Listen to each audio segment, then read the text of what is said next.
streets of Rome, filled with rubble, ancient footprints everywhere. You can almost think that you're seeing double on a cold, dark night on the Spanish stairs. Gotta hurry back to my motel room, 'cause I got me a date with Botticelli's niece. She promised she'd be right there with me when I paint my masterpiece.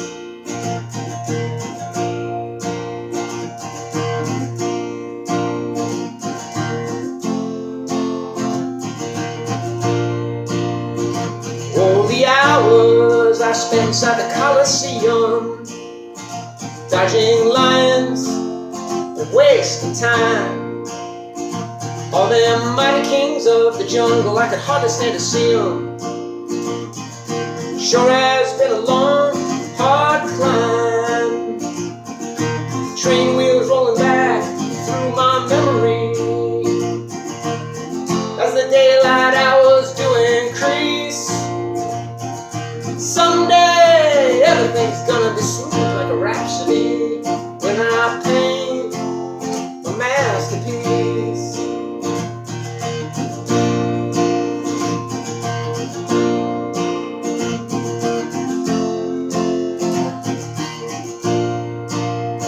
Well, I left Rome and I landed in Brussels with a picture of a tall oak tree by my side.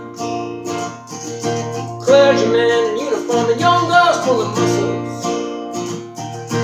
Everyone was there, but nobody tried to hide. Newspaper man eating candy had to be held down by big police. Someday everything's gonna be different when I paint a masterpiece.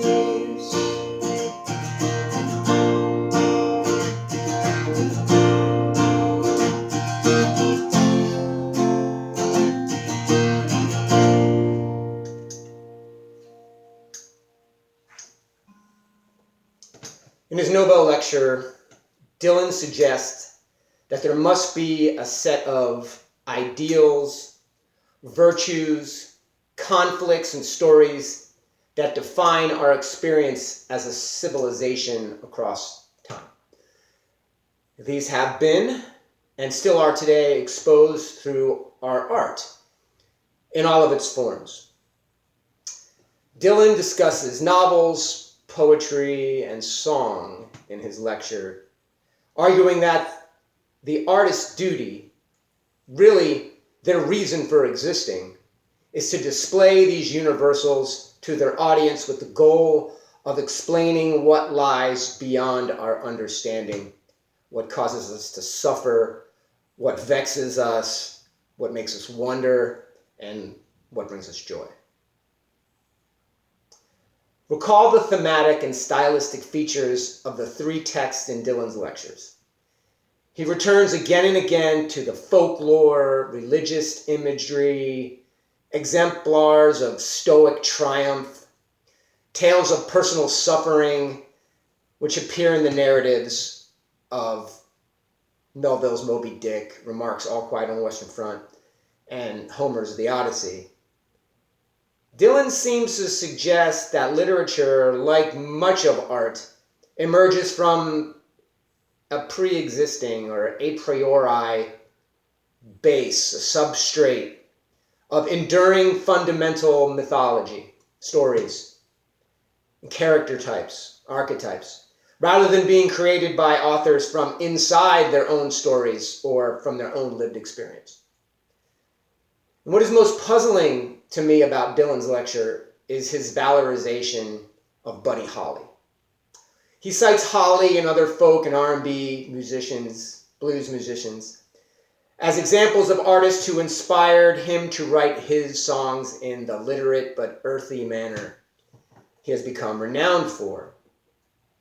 Why does Dylan see Buddy Holly, and it's himself, it seems, himself, it seems, as akin to these literary greats like Melville and Remarque and Homer.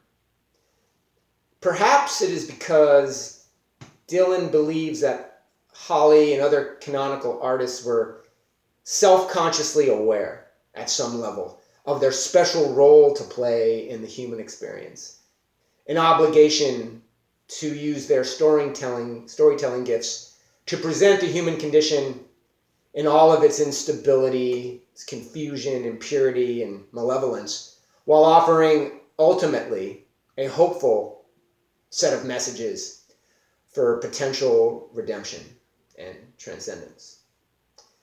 Maybe Dylan is telling us that when the artist can come to recognize and embrace this formidable responsibility, the very best art is the result.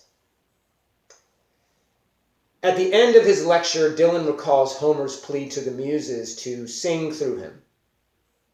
This allusion contains Dylan's essential point. While artists and authors may become merely famous for creating beauty and entertaining us, they can become immortal when they commit to bringing us truth in a way that both informs and inspires.